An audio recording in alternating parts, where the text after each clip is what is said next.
Basically, you don't want to burn your chocolate. All right.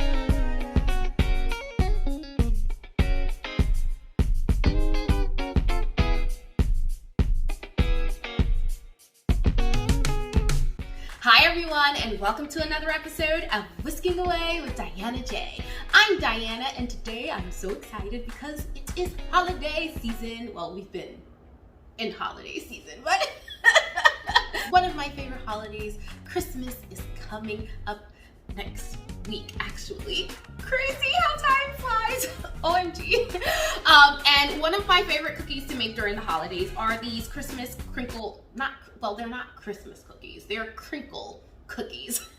These cookies are not only absolutely delicious, but they look fabulous too. They have this exterior crinkle, I guess hence the crinkle part, which is formed because of the powdered sugar that you roll it up in. Once you bake it in the oven, it crinkles. It's so cute, it's fabulous, and it's absolutely delicious.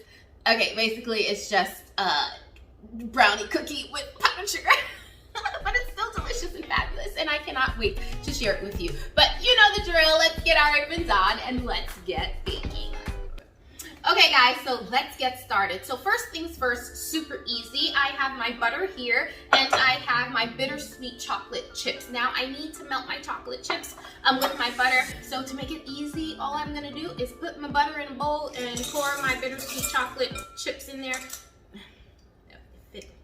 Clearly it doesn't want to come out. Pour my chocolate chips in there. I'm gonna pop it into the microwave 30 seconds at a time. First, actually no. I'm gonna pop it into the microwave for 30 seconds. I'm going to stir it around a little bit, and then I'm gonna pop it into the microwave for another 15 seconds and see what it looks like. The thing is, some people, like, your microwave may be different from mine, so just keep an eye on it. Basically, you don't want to burn your chocolate. Okay? All right. Okay, my butter melted completely. So what I'm going to do is I'm just going to make sure all the chocolate chips are basically settled into the butter so it can warm it up and melt the chocolate chips. So I'm going to sit this back here and let it chill. In the meantime, I'm going to work on my sugar and egg mixture. This is very similar to the process that you would use when you're making regular brownies, brownie cookies. I do have a delicious brownie recipe, I will link it below, and a brownie cookie recipe. I'll link that below as well. In my bowl, I have my granulated sugar and forgot my brown sugar. Give me a second. Jeez. All right, so I am going to put in my brown sugar. I'm just gonna pack it down. And then I'm going to crack my eggs in a separate bowl, one at a time, just in case we get a bad egg. We do not want our bad egg to go into our sugar mixture. We don't want to waste anything. AKA, we don't want to waste anything here. Well, you don't get a bad egg all the time. Once in a blue. I am just going to go on and whisk that together. Perfect. Look at that. Set that aside. Easy peasy so far, huh? So now I have my flour here. So I did sift my flour, my baking powder, my salt, and I am going to also sift in my cocoa powder. Cocoa powder tends to get clumpy, so you do not want clumps of cocoa powder in your cookies or anything that you bake. So it will behoove you to just sift out your cocoa powder and get rid of all of those clumps. So that's what I'm going to do here. I'm gonna try to get everything in the bowl and not outside of the bowl. Should have got a bigger bowl. All right. So you see all those clumps in there? We don't want that in our flour.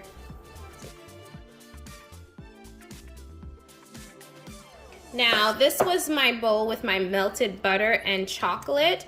I am just going to stir that up. As you can see, I only had it in for 30 seconds. My chocolate didn't really melt that much, so I'm gonna pop it into the microwave for another 15 seconds. Okay, I did that for about 20 seconds, and it looks pretty good. I know it's not completely melted. You can see little bits of the chocolate, but it is gonna melt, and you don't want it too hot because we do have an egg mixture here. You don't want your eggs to curdle. So I'm just gonna put a little bit of the warm chocolate in there. It's basically going to, I guess, gradually bring the egg mixture to match the temperature of the chocolate, opposed to shocking it, and that's what happens when it curdles.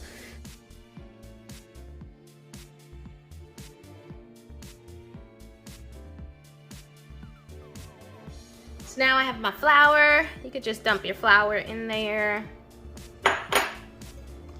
The difference between this and my brownie, actually I usually fold, I usually fold my, give me a second, y'all. Okay, so be careful, do it slowly, or else it is going to, your flour is going to go all over the place. All right, this looks great. It's very thick, right? Extremely thick. Okay, so since I have to freeze it, I like to already have it scooped in the shape that I want before I do it. You can just put this bowl in the freezer for 20 minutes, but then I find that it's kind of hard to scoop out. What I like to do is just get a little cutting board, parchment paper on top, and then I just scoop it on there. Okay, so I'm just gonna pop this into the freezer for 20 minutes. Okay, in the meantime, I'm gonna actually make some cookies that are not crinkled. I'm going to use the same batter and just make regular brownie cookies. And I just wanted to show you what it would look like if you were to do that.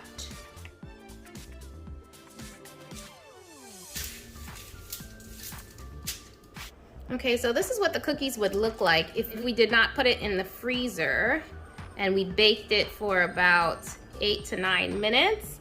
It is a brownie cookie. It's very fudgy. It looks delicious. Very soft to break, and look at that.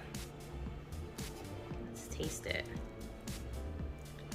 Tastes really good. Really good. These are a little thicker than my brownie recipe. If you want something a little thinner, it's linked below. And all the ingredients is also linked below. It's actually really good.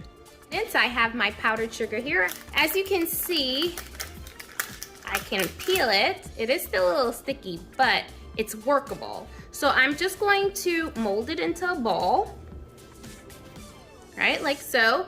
And then I'm just going to roll it in the powdered sugar. And then you just place it on your baking sheet. So again, mold it into a ball. And then,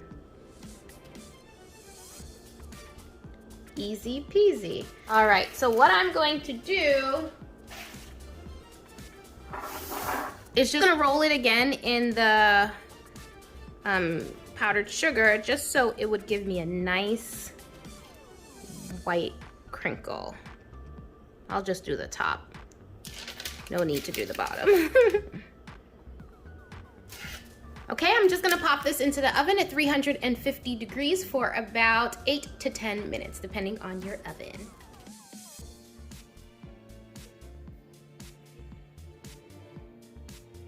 Okay guys, did you see the cookies? Don't they look absolutely delicious? Oh my gosh, in my apartment, the aroma is just awesome. Now, I did show you what the cookies would look like if you just bake them right after you basically mix it. You see it spreads a lot more opposed to if you were to put it into the freezer. Powdered sugar everywhere. It doesn't spread as much, so you get a thicker cookie. It's still fudgy and delicious, but it's just thicker. So I want to taste one of these bad boys. I am on a diet because I have a holiday party coming up next week, but you know what, for you guys, because I love you guys, I'm gonna go on and take a bite. Well, I took a bite of the flatter one already, but I'm gonna go on and take a bite of this one too. I can't resist it. Now, as I break it open, oh my gosh, it's so fudgy, so fudgy. Well, not fudgy. Do you see that? If it won't, like, I want you to see as I break it. Like, look at that. Oh, don't fall on my floor now. Hold on now, hold on. Look at that. I just wanted to show you up close. But let's go on and taste this.